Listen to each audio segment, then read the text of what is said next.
Yeah, Richard Chen has been to a few of my meetups that I had done in Pasadena.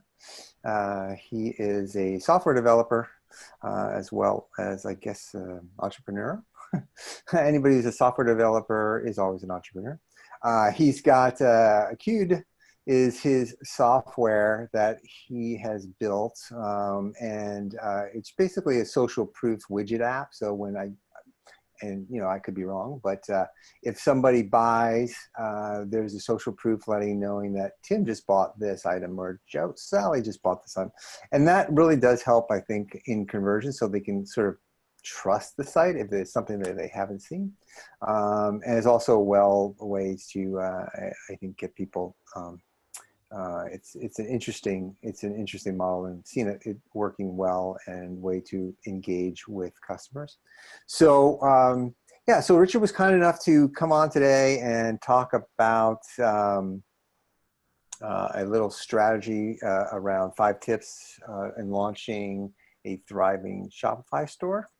And he's got some slides, and he's going to go through that. And I'll let Richard share his little story, and then we can go in there. And then what the format typically is Richard will give us his talk, go through things, and then we kind of open the floor up to questions, and questions, and we can answer whatever you want on that. So that's kind of it. Yeah. So Richard, how are you? Let you chat. Hi. Thank you. Thanks for having me. Sure. So I'll start. Can I? Yeah, you can share my screen. Yep. Okay. How do I do that? Share screen.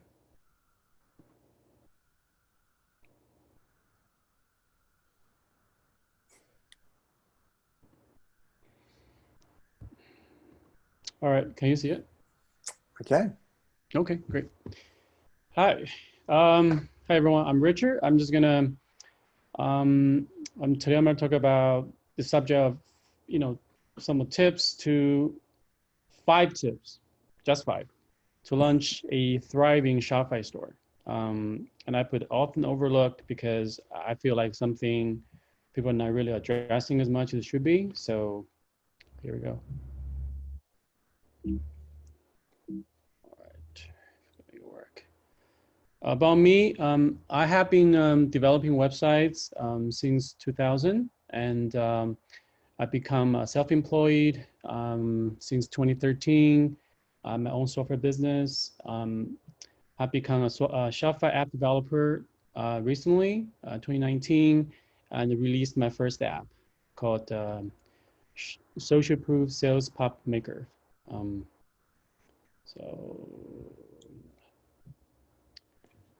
So how many of you are selling on Shopify or using Shopify's platform? I can see John waving his hand, and all right, I have some. Everybody's a mystery. That's fine. Okay. All right. So assuming everyone knows what Shopify is, so I'm just gonna skip that. So I did some research last night and about Shopify. So as more updated information is, so there's about 1 million, sorry? There were actually 2 other people that said, Luke said very new, and then JSD intends to launch in 2 weeks. So just to give you an idea of who else is doing Thank things. you. Certainly. Thank you, John. I missed that. Thank you. Great. So there's about over 1 million merchants in the world that are selling on Shopify. About half million stores, and there was 62% jump between March and April this year. So I haven't found any information between May and now. I would say it probably has doubled since then again, which is pretty phenomenal, right? But look at the job they created. There's at least 2 million full-time jobs created by Shopify. So, yep.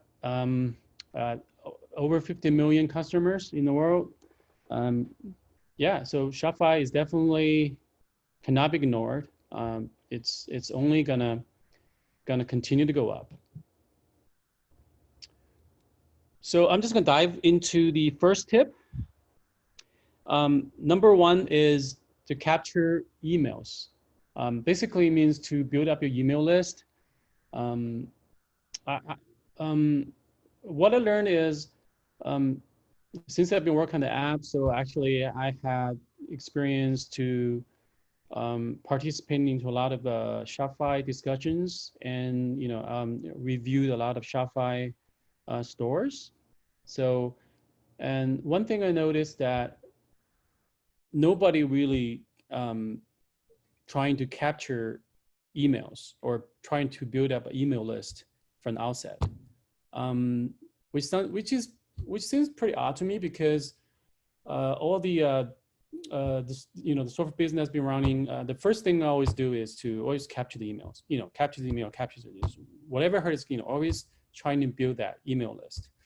I know, people, people use like WeChat or WhatsApp, on their mobile phones, messengers, but everybody still check their email at the end of the day. So, so email is still very relevant, and it's a great way to warm up your leads. Meaning, because people doesn't really buy. Normally, people rarely buy the first time. When they come to your site. Not even your second time, maybe a third time. But the question is more like, how do you keep them engaged? How do you keep them warm? Like, you keep coming back. So the trick is to be able to capture their contact information. So in this case, it's their emails. So once they have emails, you can start sending, not spamming them, but you can sending your marketing information, sending them about your product information. Mostly the stuff that you think to be valuable, valuable to your prospects. Let's say if you are selling dog apparels, right?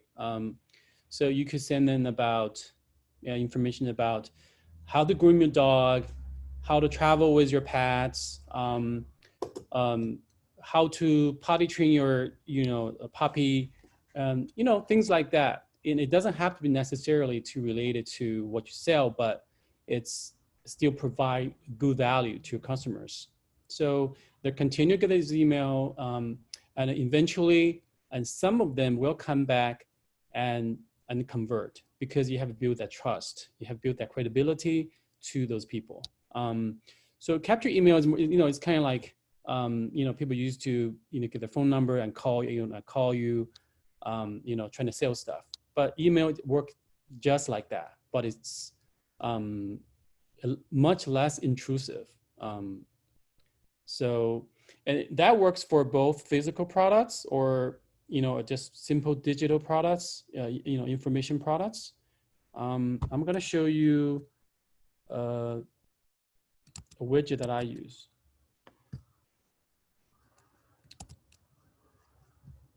But there it is.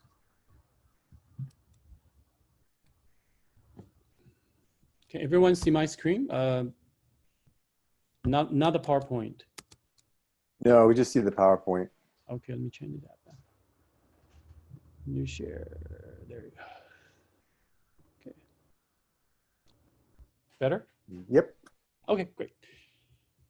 So this is one of my my product sites. So on the homepage, I have a widget. It's a drip campaign widget.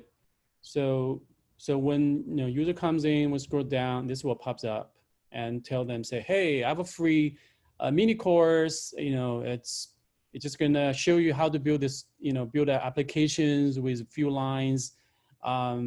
Please type your emails, enter emails and send you a free course. It doesn't cost anything. Worst case is, hey, I'm not gonna do anything, or I'm just, hey, I'm gonna try it and see if maybe I'll like it. So something like this actually helps a lot. I mean, I have collected over, since 2013, I have collected over at least 5,000 to 6,000 emails, right? I mean, not all of them actually going to buy, but you know, even that's more a fraction of them is going to buy, then that's pretty good. So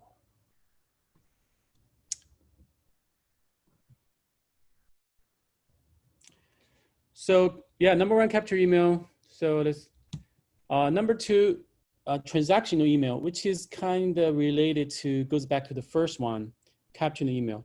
So once you have the email, so you want to be able to, you know, slowly sort of just, you know, nurturing your leads, and converting, eventually converting them into, you know, into customers. But do not use your, you know, your regular Gmail or Yahoo to send those emails, because number one, they're not reliable. Number two, you could be marked as a spammer. So what I want to use, is use something called a transactional emails for sending things like, you know, when users sign up, you know, send up like, you know, welcome emails, password reset, shipping notifications, invoice, abandoned cart emails, things like that. That's sometimes I think transaction email is, you know, it's almost think like it's almost guaranteed going to be delivered to the inbox, right? So you don't want those land to your spam folder. I mean, it's not guaranteed like 100%, but the chances are very good. So you want to use transaction email for all your, you know, your business related emails. So there are a few in that space.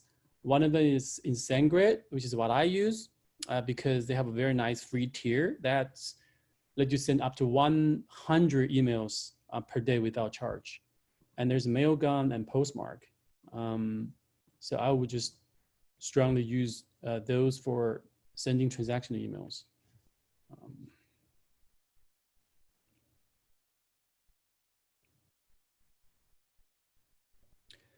So number three, oh, by the way, any questions?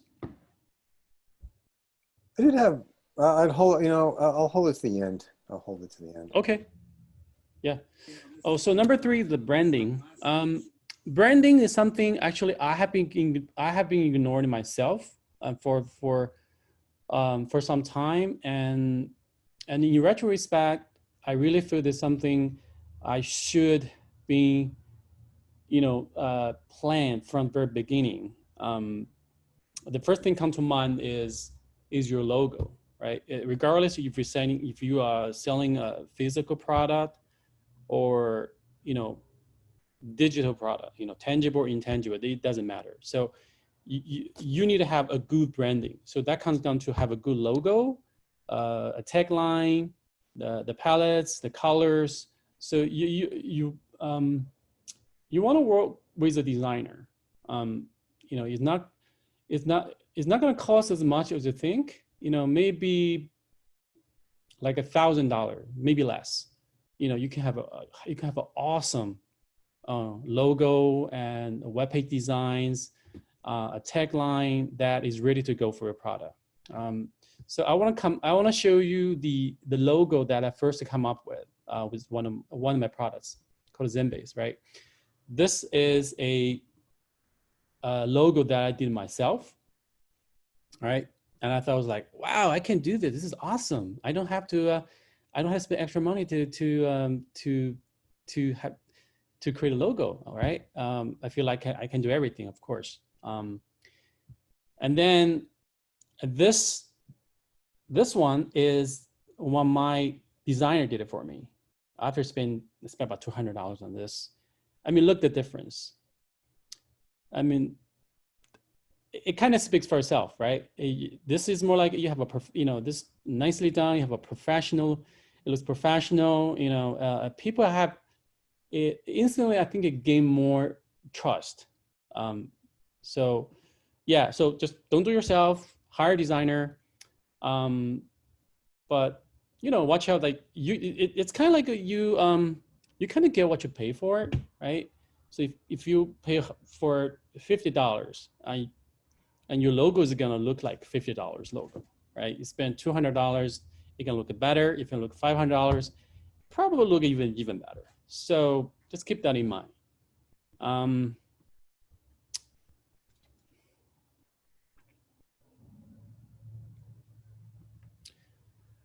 So if you're one of the like the technical person like Andrew does, you probably know what this is. So I don't know if you know about this. You could actually look at what your visitors are doing on your site. I'm not talking about like screenshots or Google Analytics. I'm talking about you can actually record how they interact with your site and replay it later and see what exactly doing. I mean, when I first have seen that, my mind just I couldn't process. I thought that just how this is just so valuable. So I want to show you an example what I mean. All right, I'm gonna have to share this again. I'm gonna just share this all together. Okay, desktop 1.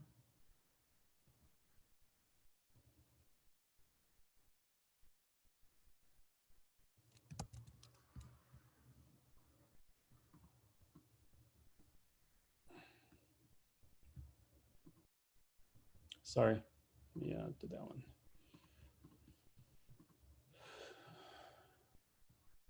All right.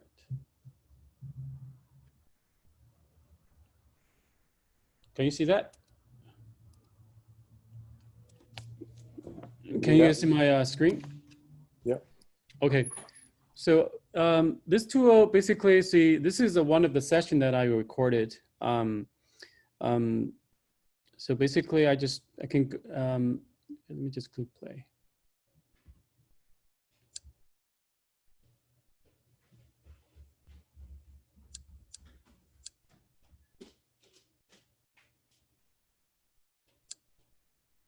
So I'm not doing any of these. This is a replay of what the user were doing on my site. In this case, is the app. After they install my my Shopify app, I'm sort of spying, see what he's doing, and if anything, is there any usability issues, anything with checkouts and things like that, and I can see that right away from this.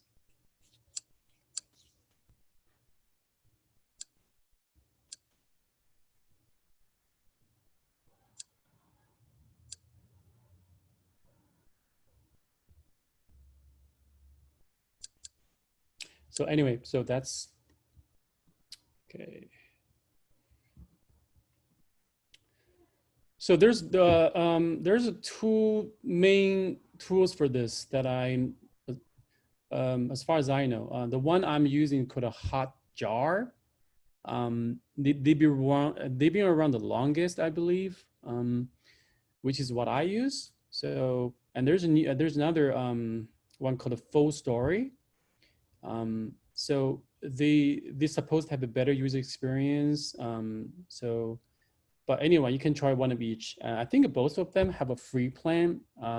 Like from Hotjar, I think they give you up to 300 recordings per month. So if you have just a new store, that should be a plenty, So yeah, you can watch what they're doing. It's pretty amazing. So the last tip is about optimizing for mobile. So about 45% purchase made on mobile in 2020. That's a little bit less than half. So mobile should be on your priority list. And unfortunately, what I can tell is Shopify, Shopify themes are pretty mobile optimized. So there aren't much to worry about, but still think you still should check on your mobile phones, use different tools, even hire someone to test your site. So there's a couple of things you can do. Let's see, if you on your desktop, there's a couple of ways you can test. I'm gonna go back here.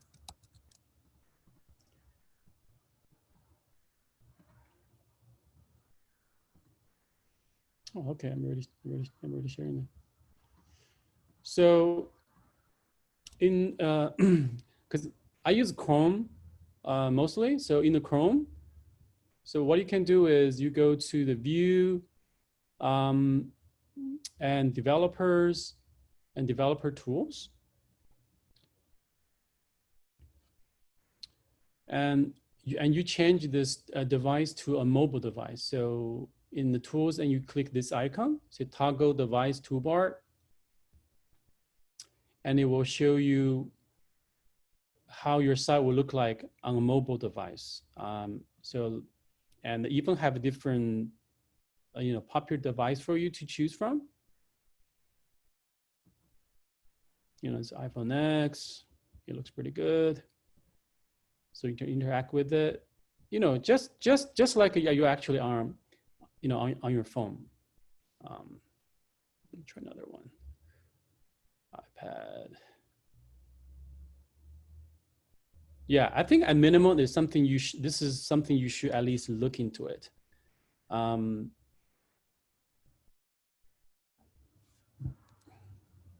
Okay.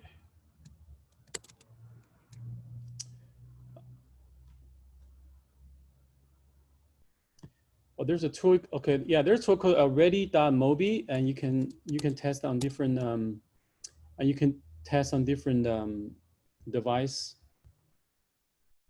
So yeah, just another tool that you can use.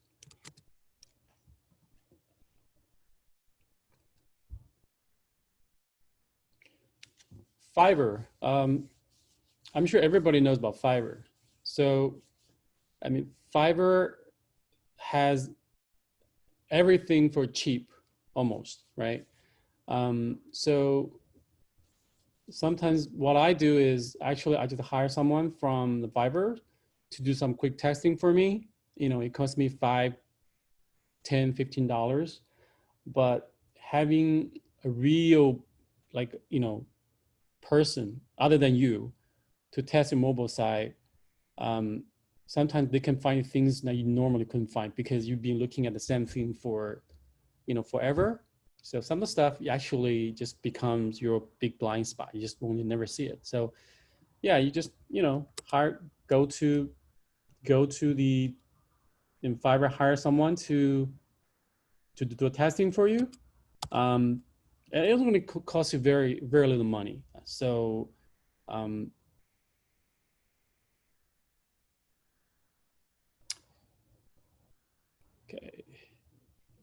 Any questions? I think we're at the end of the number 5. You can keep going if you want to go, Richard. That's fine. Okay. So just in case though we have this dreaded silence, so I kind of inject a couple of bonus material.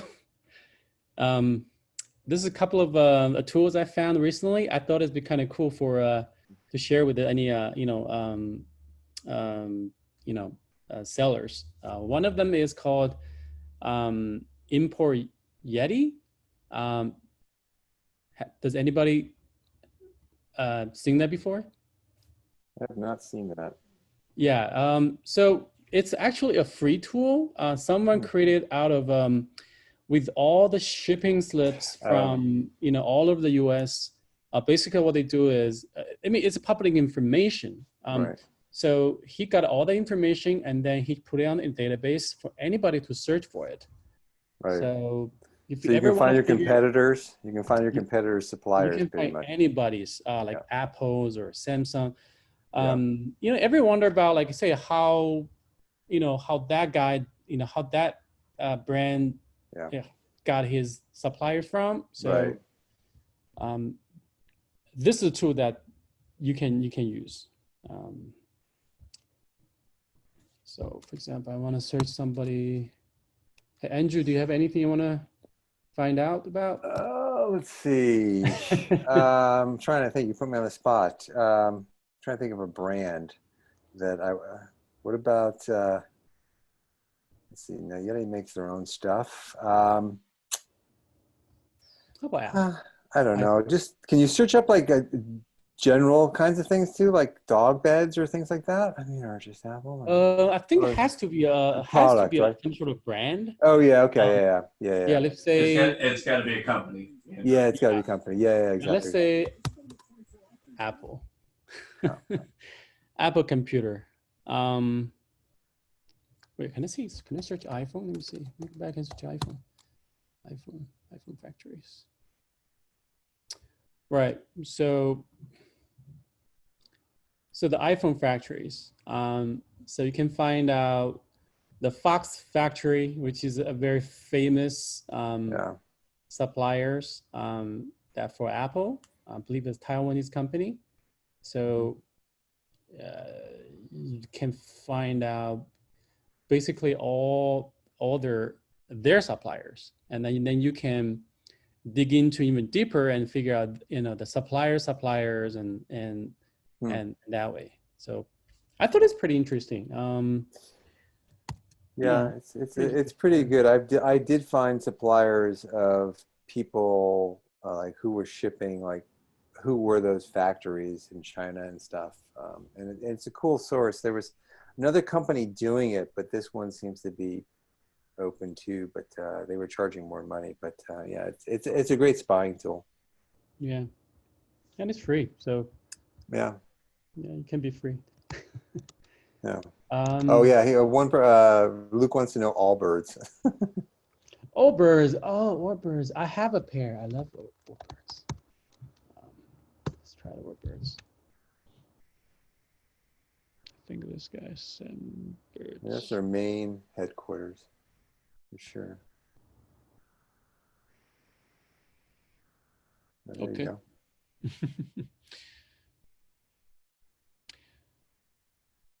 There you go. So Guangzhou next home furniture. So they're doing something for them.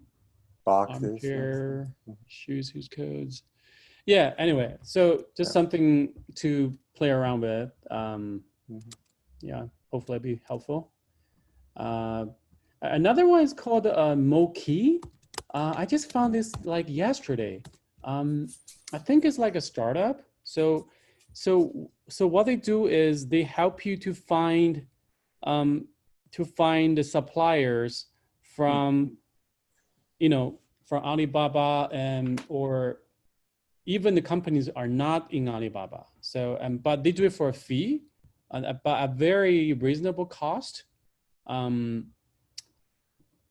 So yes, for $9, I would say that's a very reasonable. So basically, you have a product that you're looking for, and they go and find sources for you rather than having to go through each Alibaba product, which is a real pain.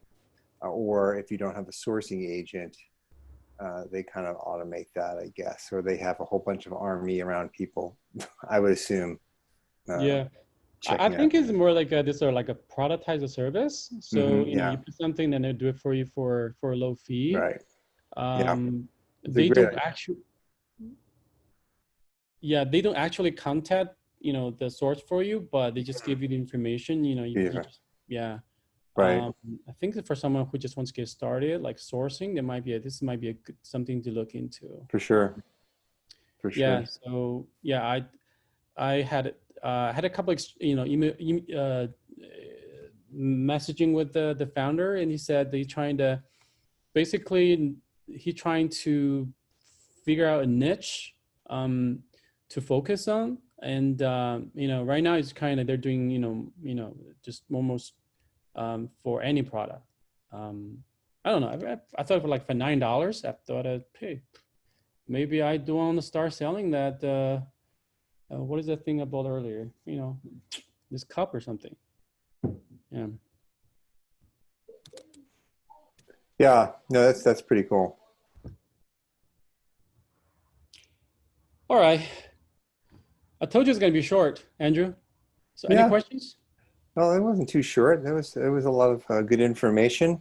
Yeah, I mean, I have some, and then I'll open it up on a couple things. So, on your transactional emails, um, are you saying like, I know Shopify gives you the transaction, like, they'll send out order confirmation and things like that. Are you saying you not to go with Shopify's and go with SendGrid instead to send those email messages? Well, no. Well, that actually applies to, I wouldn't say it just applies to Shopify, but just online store in general. So is Shopify already doing that? You probably don't have to worry about it. Yeah, because I'm familiar with setting up SendGrid and Mailgun and all these types of things for doing Yeah. transactional things, and they are good. I mean, you need to do those types of things with communication with your customers and stuff. It's a little more of a setup thing, and then for sure, dropping those into some sort of platform like Mailchimp, or I don't even know, like Yeah. Klaviyo and some of those other things that do the Mhm. campaigns type of things. I think is important to get those campaign kind of emails going so that people constantly get stuff from you, not just sale emails, but informational, maybe 3 facts, something about something you did, something, just to make it worthwhile for people to open. And then you can hit up a sale email, or, like once a month or twice a month or something like that. But Yeah. all Yeah. sale emails, it becomes really a challenge to that type of stuff. Um, Yeah. but I'm yeah, I sure mean, the Shopify has already, well, Shopify is not, well, it is not an email provider. They probably also use something like SendGrid or Mailgun, yeah, they've right? also built So stuff into their platform now. But yeah, I really there's a really good one out there that's low cost. You can do some really cool things called SendFox. I use it. It's a then marketer kind of tool, but really super easy to set up funnels and flows. And so, when you do a pop-up block or a pop-up, such as from Privy or some of these kinds of guys, right? I mean, you have those feed into these automated email marketing kinds of tools, and then you kind of can build your flows through that. And I think it's important to do that kind of stuff. yeah, I think when people get emails right off the bat or something of a welcome or something like that, I think it's helpful. I mean, yeah, email is not dead by any stretch of the means. It's dead if you just send sell emails and you don't have anything creative. So I think it's really important to think about your brand, to think about the emails, to think about that strategy hmm around that, and having good copy around that. And there's, good people who can write some pretty good email copy. It's always tweaking and tweaking this stuff, right? Emails are never done. You can test subject lines, you can test things. yeah. The But if you, marketing part of it is really just it's completely different talk, I would say. I mean, yeah, but launching your Shopify, there's yeah, like a million things that you have to pay attention to. And marketing, on top of that, there's marketing. sure. Like any business, either you sell intangible or tangible products. Right. Um, yeah, marketing Yeah, is always gonna be um, something you're gonna have to pay attention to daily. yeah, I heard people say marketing is a marathon, not a right. sprint. Yeah. Something you gotta do all the time. Yeah. Yeah, Yeah, and one thing that I think most people don't really, I mean, Shopify sets it up and you can go through it, but you really got to build user flows, and you got to build, um, you know, uh, you got to build sort of a roadmap in a sense, right? I mean, there's a lot of things that go into creating a product, selling on an e-commerce thing. I mean, you can throw up a store and great, now what, right? I mean, how are you going to get people to your store? What is the main? you got to pick a metric and you got to pick some goals of what you're looking to do. Are you looking to acquire email addresses and then turn into sales? Are you looking to make sales? And if you're making sales, you know, what is that sales? I mean, don't think you're going to be making $10,000 the first month. You should be set a goal of like making $100 or 500 or, you know, whatever that is, or getting 10 customers to spend that X, right? And if you don't get that, then you need to improve on that, right? So that's your metric. And how are you going to back that down to what tools and things you're going to do? Example, I mean, I see it all the time, is that the people get into like, I got to be on, you know, Instagram and Facebook and Twitter and, you know, Snapchat. It's like, dude, pick one channel and figure out what your avatar is or what your customer is. Is it YouTube? Is it Facebook? Work that channel and get that going. Get people to subscribe, do quick videos, do product reviews, whatever that might be.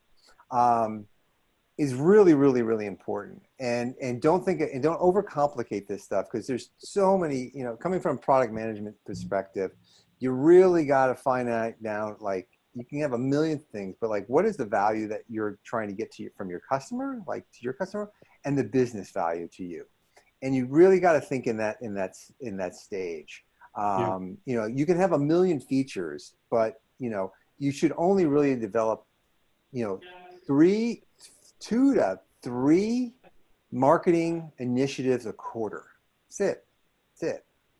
Work on those initiatives and hone them in. Then the next quarter, you can think about other things. But you'll find as it's coming down, you're going to get customers and they're going to buy. And then you're going to want to contact those customers. And I'm not saying contact 1,000 customers. I'm talking about 5 customers and ask them a couple questions about why they bought your product, what problem did it solve, and how did it work, and what were you doing that product made it solve your problem, right? Yeah, I think the last part you said is very, very important. Like, really have the channel, you know, the customer that can talk to, right. able to understand, you know, what they really needs, because nothing beats than talk to, you know, to a real person, you know, because you can be doing, you know, instant like content marketing or Instagram all day. Right. Or Facebook ads all day, but you know, are you doing the right thing, or is that really, you know, what does customer want? You know, you'll learn a lot if you have a 15-minute conversation with them and ask them 4 questions. You know, and there are certain 4 questions. We can go. I'm not going to do it now, but there are 4 questions that I do with market research on questions, and you let people talk, and it's amazing what you can find out. It's just truly amazing. As they go down, they start to add things that you're like, oh man, I never thought about that product, or that was a problem that you had, or X kind of thing. And you're like, oh, okay.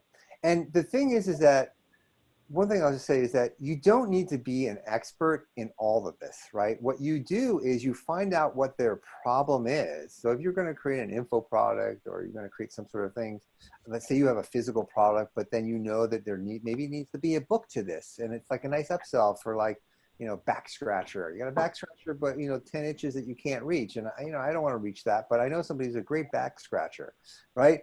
And you go and you interview people and say, what do you have a problem with? Why'd you buy this back scratcher? Oh, because I got this. And then you start to learn about those things. And then you look online, you go to Google and you say, people who scratch backs. And you go to them and say, hey, would you like to write or book about your back scratching, right? Kind of things. And you get these people to develop the book for you. And then you, whatever, either give them 100% of the revenue, but now you have a piece of content that you didn't really create, but the expert created it. You just knew that there was a problem that you're solving. And for buying your back scratcher, you'll get this incredible, crazy book, right? Yep. That's how you got to think about things, right? You don't have to be the expert in all this stuff. You just have to find people who are experts, and people will be willing to pay for that, right? And you tie that in and you bundle that into products. It's crazy where people think, I got to know everything, and I got everything. You know, you can't know everything. You're never going to be an expert. Let's put it this way. It's the infinity loop where you just think you're getting to that top of that thing and you're going to get there, but it just keeps growing and it grows. So, like, you never can master anything. Let's just put it out. It's the truth. You can never master anything because there's always some other trick or some other thing that you didn't know, or somebody's better at it. Well, they said the entrepreneur is about, you know, there's more of a I'm master what? Master of none. What is the first part? Oh, Jack of all. Moto Yeah, is master of master. none, but kind of knows everything, you know. Yeah. But master of none. So that's more like a breadth of your knowledge, you know. So yeah, Yeah. yeah, I completely agree. It's talk to customers, you understand their pains. Um, yeah, you learn a lot from Yeah, them. and I mean, like you're doing the Hotjar thing. I mean, you obviously need a lot of traffic to kind of get Hotjar working because if you only have like 100 people coming to it, it's not really going to tell you much. And you got to take that analytics that they give you and you got to figure out, okay, what experiment am I going to run on my thing?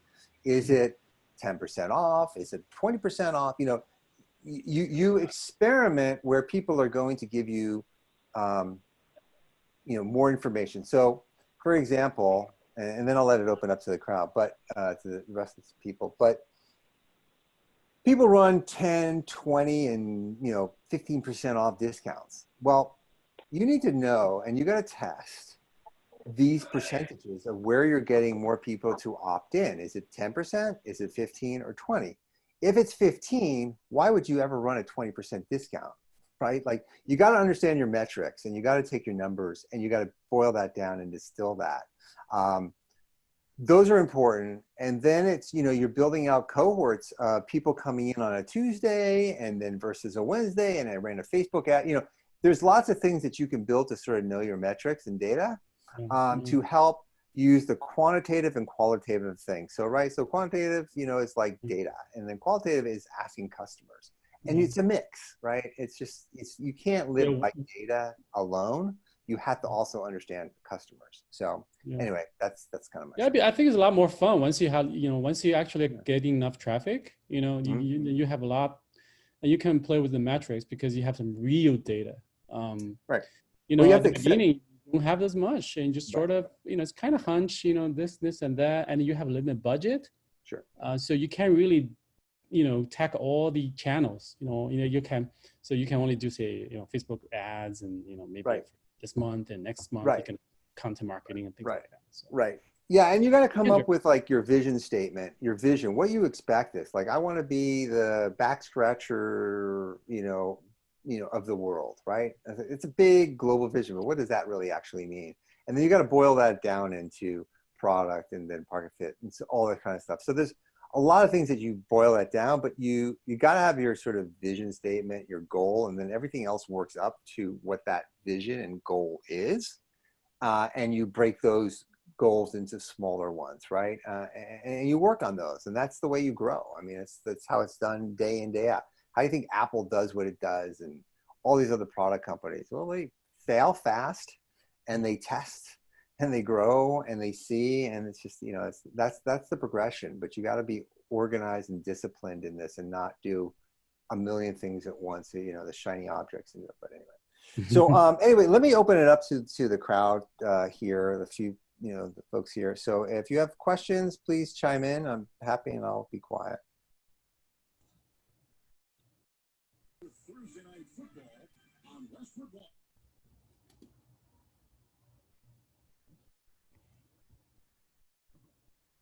Nobody has anything to say? So for what Luke and JSD, I know that you are starting or have already started your Shopify stores. What of this have you guys run into yet? Is there anything in particular that that Richard's kind of either hit a nerve or something that you guys are just getting into?